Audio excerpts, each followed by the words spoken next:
So ayan mga kakikoy ko, magpapalit tayo ng pulley tensioner, right? Because ang bearing niya ay ano na, worn out na. Mamaya natin ito siya, yan yan. Alright, so actually may guide naman tayo, papalitan natin ito, yan. Alright,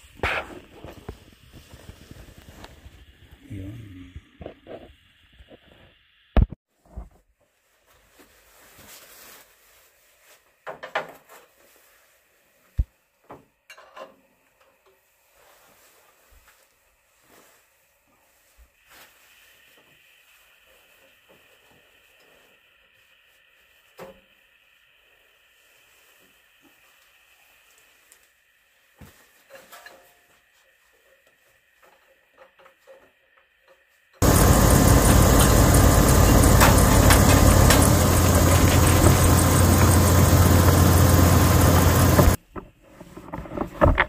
Ideal pulley.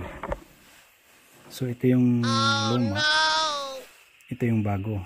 Oh my god! So in this case, we have to match up it same size. Actually same size yan. Alright. So sana okay na to. So ang tawag nito ideal pulley, no?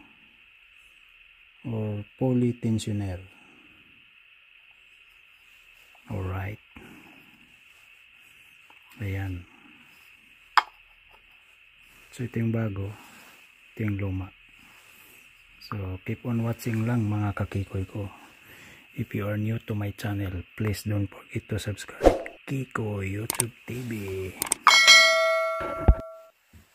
Ang size pala na range na ginamit natin ay 5/8 inches or 15 millimeter. So alam niyo na.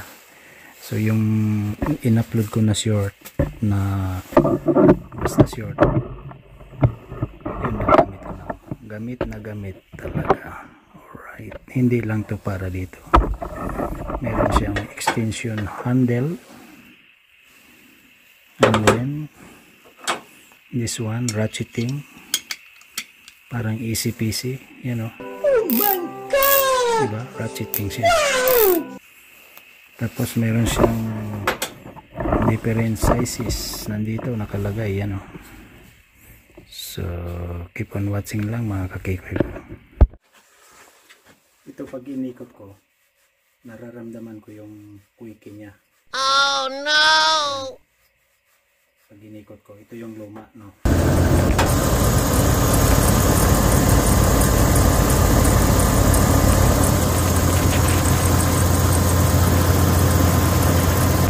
Bago ko inano, dahil nag-quickie siya, quickie. Kasi dito sa North America, malamig na lugar. Nung malamig, ang start up ng ano niya, ng engine, tudubigay, boom! Tapos ang napituhan itong tensioner pulley, no? Nanggagaling doon sa starter, papalo dito siyang unang naapektuhan. Ang trabaho din ng tensioner pulley, niya yung alternator, power steering, pump, tapos water pump or yung coolant, yun ang hawak niya. Ayan, keep on watching. Ito yung sinasabi ko mga kakikoy ko, na kapag ratcheting yung gamit nyo, easy lang, diba?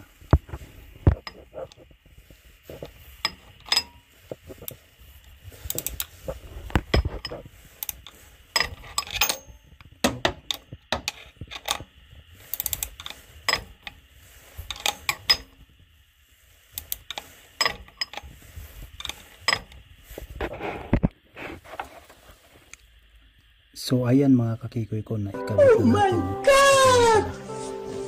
new tensioner pulley.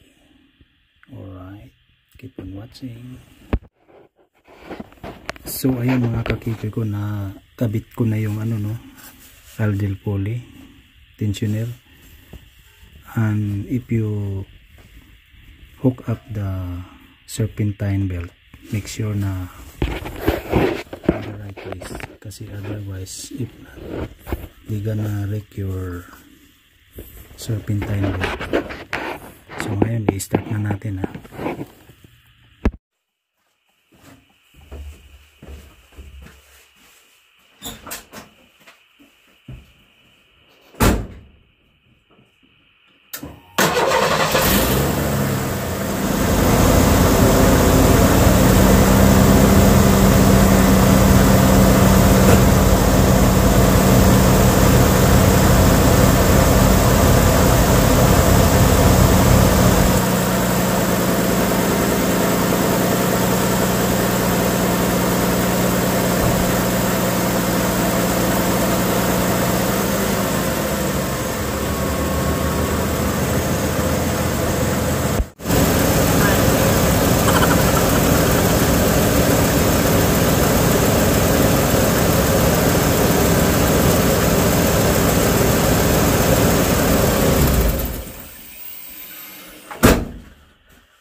Ingay ng oil, nagdi-drain siya pababa.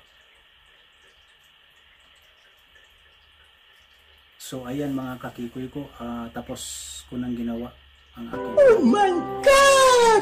palit ng pulley tensioner. Alright, if you are new to my channel, please don't forget to subscribe Kiko YouTube TV. Big thanks to my son-in-law, kasi itong truck na to ayaw mag-hit nung kasagsagan ng lamig, very cold, oh my god. So no choice, inano ko yung kakayanan ko, ayaw pa rin kahit ilagay mo sa heater, no? Ang ginawa ko, umorder ako ng heater core. Ang heater core ay isang uri ng parts sa sasakyan.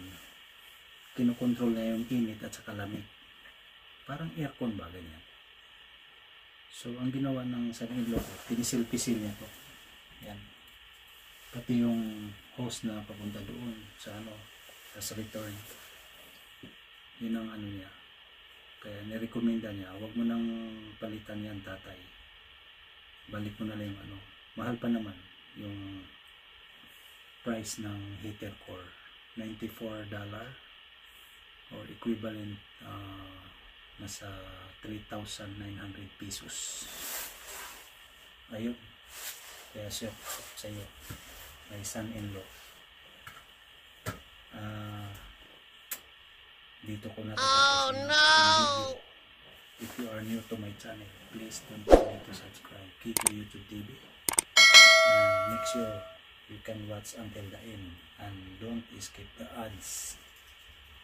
Alright, bye bye. Oh, one more chance, please visit the channel of my members. I will put on description down below. Alright, bye bye. Sightseeing on my backyard. Alright, still have a snow. Ayan, diyan nagpa-parking si Rusty but Rusty.